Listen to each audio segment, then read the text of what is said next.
Madame la Présidente, Monsieur le Secrétaire général, Excellences, Mesdames et Messieurs les chefs d'État et de gouvernement, distingués délégués, Mesdames et Messieurs,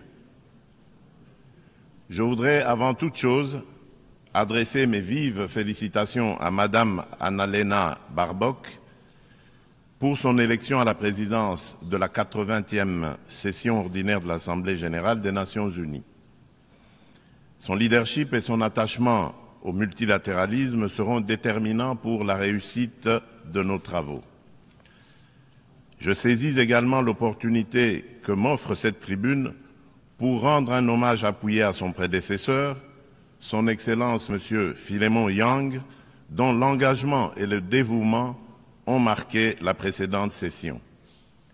Enfin, je réaffirme la pleine confiance de mon pays dans l'action du secrétaire général des Nations unies, M. Antonio Guterres, pour ses efforts constants visant à renforcer notre organisation et à promouvoir des solutions aux défis qui menacent la paix, la sécurité et la prospérité dans le monde, en particulier dans la région des Grands Lacs d'Afrique, dont fait partie la République démocratique du Congo. Madame la Présidente, je salue la pertinence du thème retenu pour cette 80e session, Mieux ensemble, plus de 80 ans au service de la paix, du développement et des droits humains. Il met en lumière 8 décennies d'efforts conjoints d'une organisation vouée à la paix, au développement et au bien-être universel, fondée sur une promesse indéfectible de sécurité collective. Le 80e anniversaire de l'Organisation des Nations Unies, garante de cette sécurité depuis 1945, est l'occasion de réaffirmer les vertus d'un multilatéralisme efficace et de rendre hommage à l'idéal de paix, de dignité humaine et de solidarité entre les nations qui inspira ses fondateurs.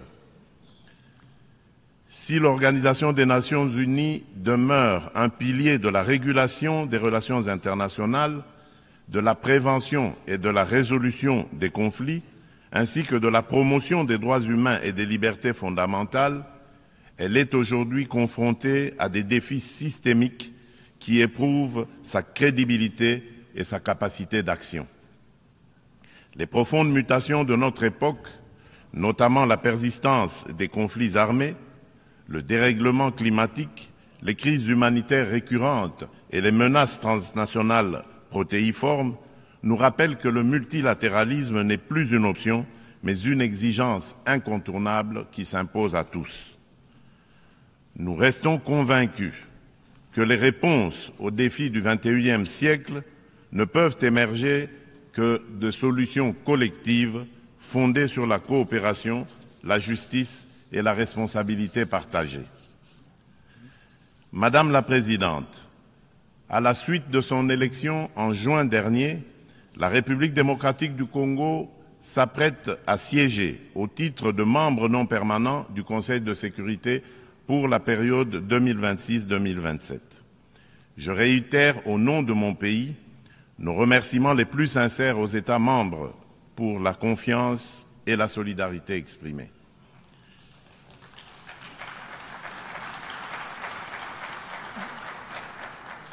Notre participation sera résolument constructive et holistique.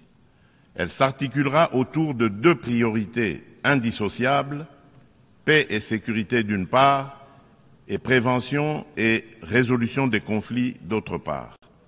Nous entendons également contribuer activement à l'élaboration et à la mise en œuvre du nouvel agenda pour la paix afin d'apporter, à la lumière de notre potentiel et de notre expérience, une impulsion à la réforme des opérations de maintien et de consolidation de la paix, ainsi qu'à l'adaptation du système de sécurité collective des Nations unies.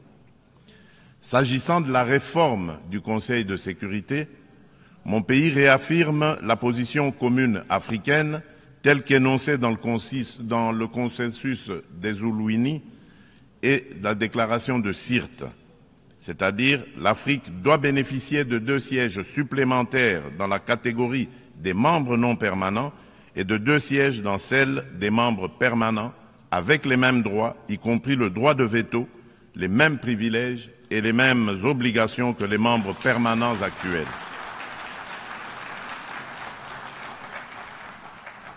Forte de ces 54 États et de plus de 1,2 milliard d'habitants, l'Afrique ne saurait demeurer en marge des décisions qui engagent la paix et la sécurité internationale.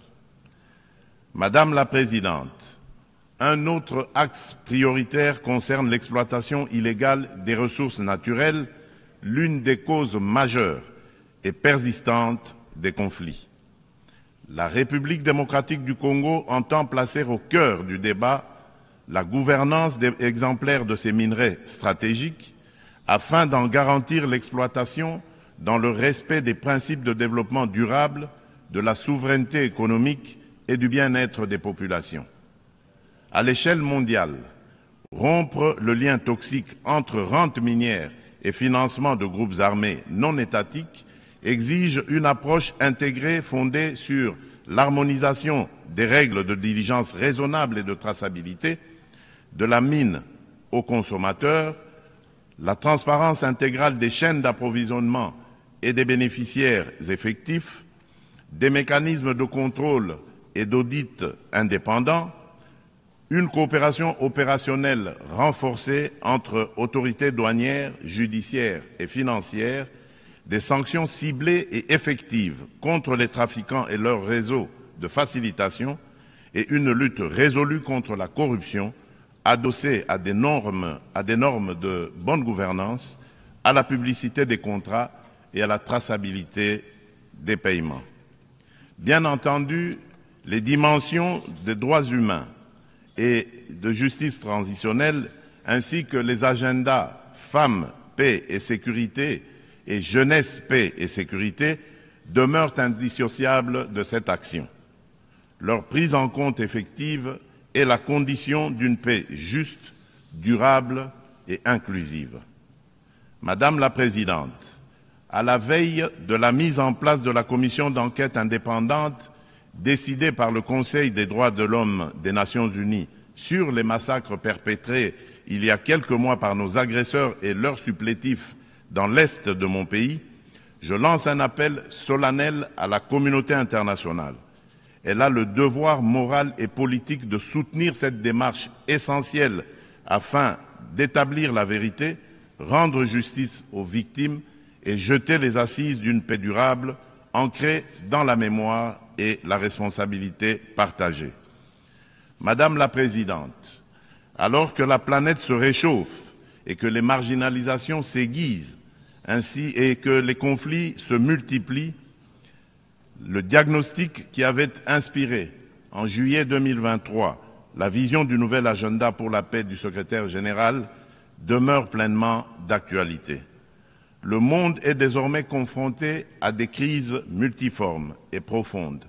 Les fondamentaux de la prévention se sont affaiblis et le droit international, jadis puissamment rappelé par la Charte des Nations Unies, qui enjoint les États à s'abstenir de recourir à la menace ou à la force, est trop souvent bafoué. Notre système de sécurité collective en est ébranlé. Il ne saurait survivre à un sursaut de solidarité d'intérêt et de respect des règles. Dans ce contexte, la rhétorique guerrière regagne du terrain et l'on assiste impuissant au retour des vieux démons, agressions armées, guerre de prédation des ressources et de conquête d'espaces vitaux qui n'épargnent aucun continent. Tandis que la guerre entre Israël et le Hamas ravage la bande de Gaza, avec le risque d'une extension régionale, et que se poursuit le conflit russo-ukrainien, d'autres foyers s'embrasent au Yémen, en Birmanie et en Syrie. Le conflit armé qui perdure dans mon pays en est une illustration tragique. Depuis 3 décennies, la paix et la sécurité sont brisées à l'est de la République démocratique du Congo. Cette guerre s'est muée en une entreprise prédatrice. Elle dépasse depuis longtemps les seules dimensions militaires ou géopolitique. Elle vise à piller nos ressources, effacer notre mémoire collective et détruire nos communautés. Les conséquences sont désastreuses. Des millions de morts, des familles décimées, près de 7 millions de déplacés internes, femmes et enfants pris pour cible, des villages rayés de la carte, des générations sacrifiées. Dans plusieurs régions de l'Est, tous les marqueurs d'un projet d'extermination sont réunis. Les Nations Unies elles-mêmes, à travers le rapport Mapping, ont documenté l'ampleur des atrocités. Ce n'est pas seulement un conflit, c'est un génocide silencieux qui frappe le peuple congolais depuis plus de 30 ans.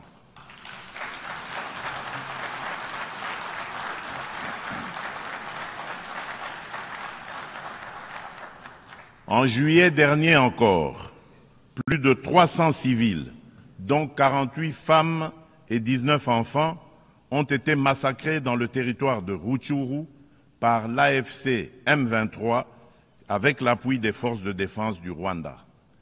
Ces crimes ne sont pas isolés, ils s'inscrivent dans une continuité macabre. Je remercie les États-Unis d'Amérique d'avoir pris l'initiative le mois dernier de convoquer une session extraordinaire du Conseil de sécurité pour examiner ces massacres documentés par Human Rights Watch.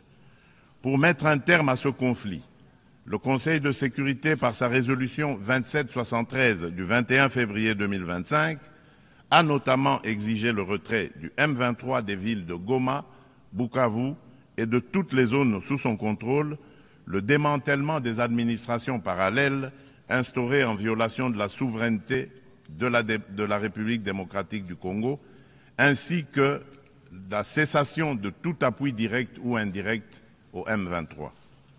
Je salue à cet égard le leadership du président Donald Trump, qui a créé les conditions d'un dialogue ayant conduit le 27 juin 2025 à Washington à la signature d'un accord de paix entre la République démocratique du Congo et le Rwanda.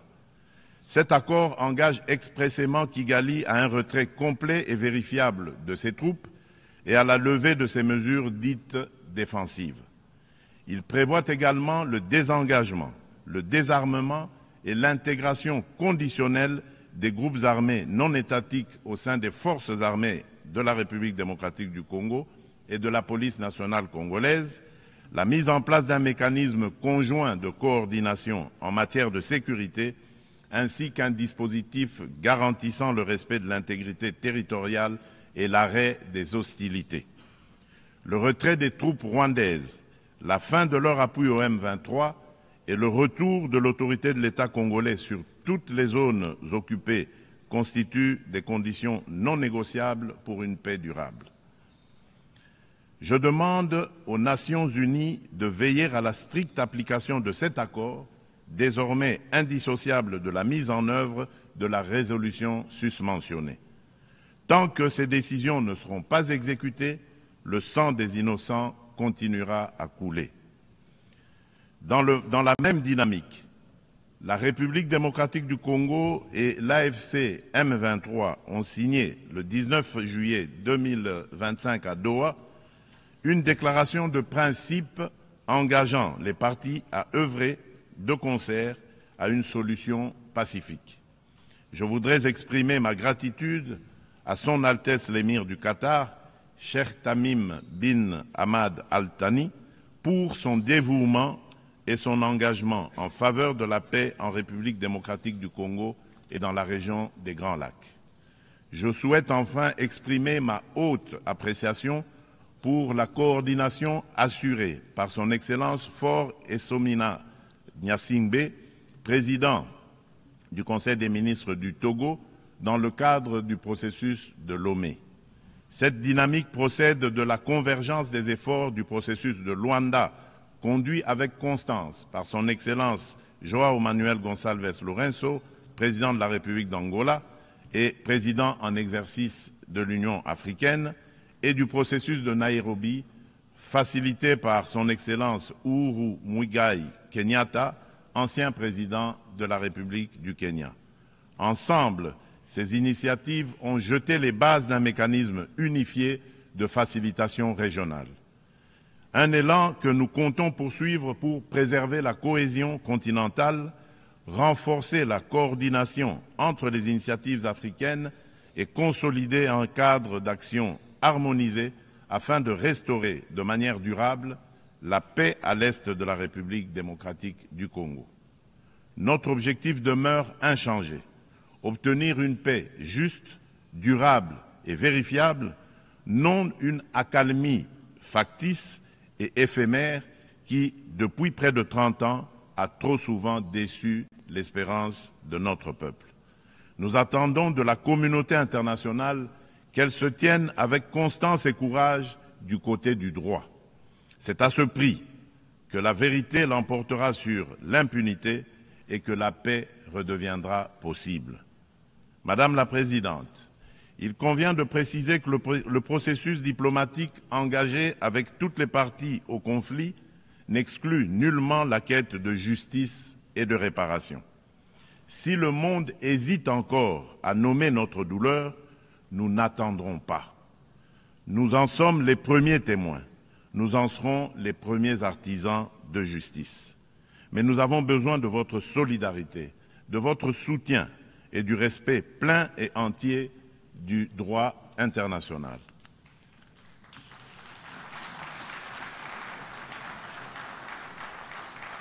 La République démocratique du Congo ne sollicite ni charité ni commisération. Elle exige justice, vérité et dignité.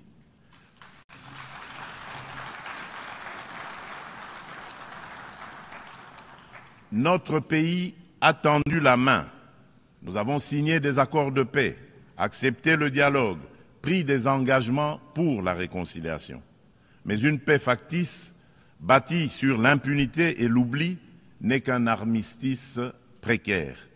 L'histoire ne jugera pas nos discours, mais notre capacité à reconnaître les crimes de masse, y compris les génocides, et à mettre fin à l'impunité.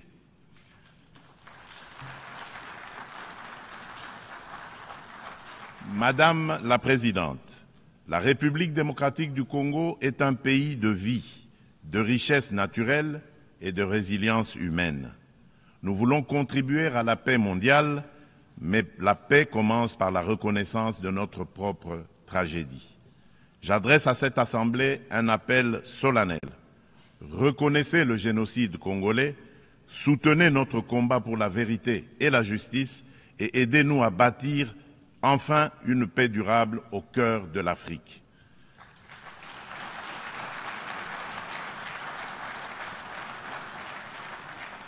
Nous demandons que les Nations unies instaurent un régime de sanctions ciblées contre les auteurs des crimes économiques, mais aussi des crimes de guerre, crimes contre l'humanité et crimes de génocide commis à l'est de mon pays, et qu'elles soutiennent toutes les actions visant à tarir les circuits illicites d'approvisionnement en minerais qui financent depuis des décennies la guerre et la tragédie humaine.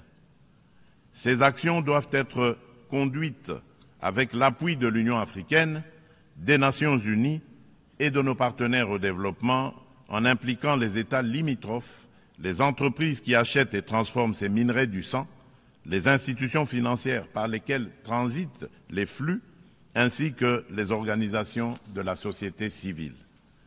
Je le dis solennellement devant cette Assemblée, la communauté internationale a le devoir moral et politique de reconnaître cette tragédie pour ce qu'elle est, un génocide, et d'agir en conséquence. Le silence et l'inaction face à ces crimes s'apparentent à une complicité. Nous demandons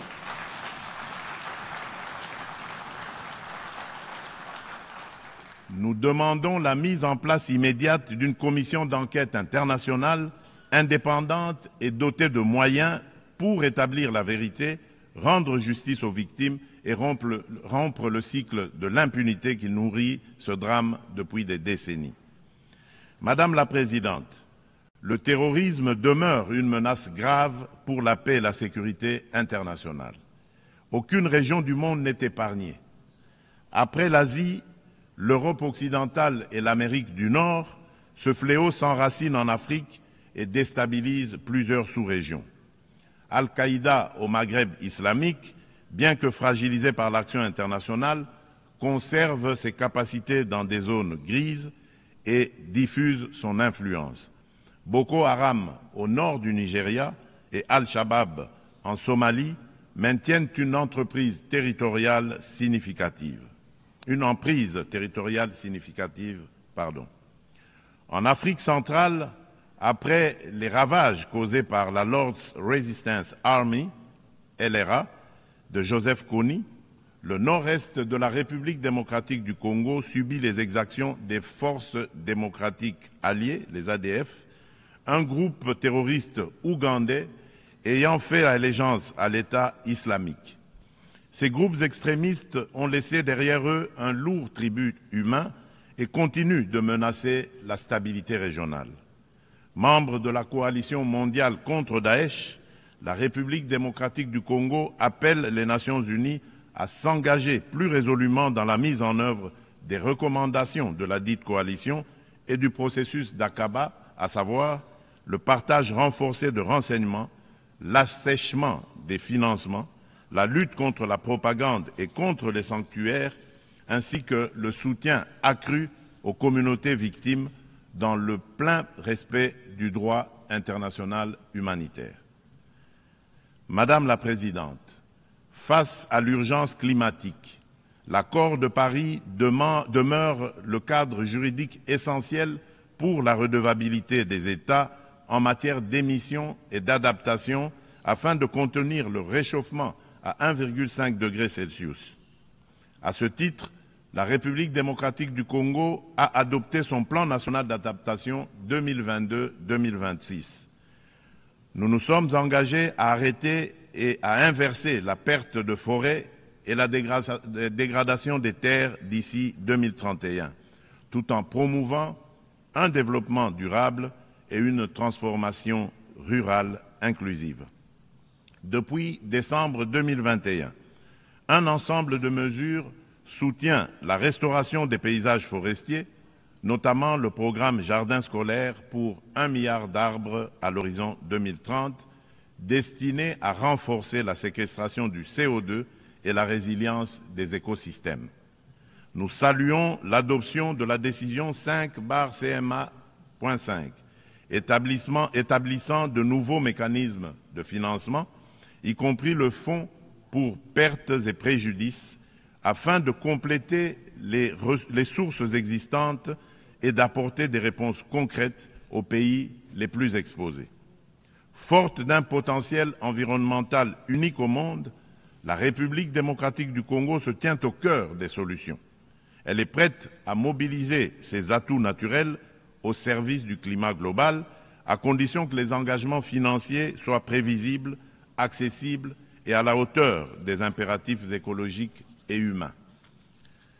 Madame la Présidente, permettez-moi d'aborder aussi la question des défis énergétiques et de la protection de nos écosystèmes en rappelant que le bassin du Congo abrite la deuxième plus grande forêt tropicale du monde, considérée par de nombreux scientifiques comme le premier puits de carbone terrestre, ainsi qu'un vaste réseau hydrographique dominé par le fleuve Congo, deuxième au monde par son débit. Ces ressources vitales sont gravement menacées par des activités destructrices, déforestation, exploitation illégale, pollution, souvent alimentées par des conflits armés récurrents qui s'apparentent à de véritables crimes contre la nature. C'est pourquoi la République démocratique du Congo soutient l'initiative portée par le Vanuatu, Fidji et Samoa visant à ériger au plan international l'écocide en incrimination autonome pour sanctionner les actes illicites ou arbitraires causant à l'environnement des dommages graves. Madame la Présidente, l'adoption du pacte pour l'avenir rappelle l'urgence d'accélérer la mise en œuvre des objectifs de développement durable à 5 ans de l'échéance de 2030. La République démocratique du Congo a inscrit cet impératif au cœur de son action à travers le plan national stratégique de développement 2024-2028 qui place l'homme congolais au centre des priorités et intègre les 3 dimensions du développement durable, environnemental, social et économique. Ce plan s'articule autour d'orientations nettes, à savoir consolider la sécurité et la gouvernance démocratique, moderniser les infrastructures et le climat des affaires, protéger l'environnement et garantir l'accès aux services sociaux de base, eau, assainissement, éducation, santé, électricité, etc. Le bilan demeure contrasté, car seuls les ODD 12 et 13 paraissent encore atteignables d'ici 2030, mais des progrès tangibles sont enregistrés.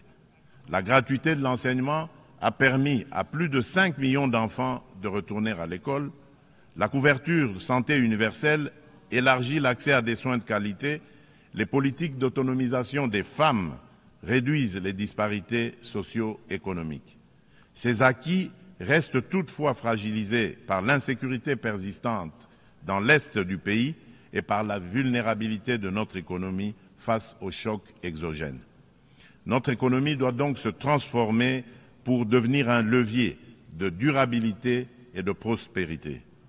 Pays solution face aux défis climatiques, mon pays entend valoriser ses forêts, ses tourbières et sa biodiversité au sein d'une économie climatique orientée vers une croissance verte, résiliente et sobre en carbone. À cet égard, le projet Grand Inga, l'un des plus vastes complexes hydroélectriques au monde, incarne notre ambition et renforce le positionnement de la République démocratique du Congo comme pays solution. Fournir une énergie propre et compétitive pour électrifier nos territoires, décarboner notre industrie, soutenir l'intégration énergétique régionale et ouvrir la voie à de nouveaux usages, dont l'hydrogène vert. Cette trajectoire s'appuie sur le développement de marchés carbone intégrés, l'attraction d'investissements responsables et la création d'emplois décents et de moyens de subsistance durables pour nos communautés. Il reste cependant un obstacle majeur, la contrainte financière. Le fardeau croissant de la dette publique africaine, conjugué aux flux financiers illicites, réduit nos marges de manœuvre. Les besoins additionnels pour atteindre les ODD en Afrique sont estimés à 1 600 milliards de dollars. Dans le même temps, les sorties illicites de capitaux minent nos devises et notre stabilité macroéconomique. D'où la nécessité d'une réforme urgente de l'architecture financière internationale afin de garantir aux pays en développement un accès juste et prévisible à des financements concessionnels alignés sur leur trajectoire nationale, y compris via une meilleure recanalisation des DTS, la capitalisation des banques multilatérales de développement, des facilités de liquidité contracycliques et une lutte renforcée contre les flux illicites. Madame la Présidente, depuis mon accession à la magistrature suprême de mon pays, la République démocratique du Congo, j'ai impulsé à la conduite de la chose publique une dynamique nouvelle intégrant systématiquement la dimension genre à tous les niveaux afin d'assurer une présence accrue des femmes dans les instances de décision. À titre illustratif, la part des femmes au sein du gouvernement est passée de 17% en 2019 à 32% en 2025.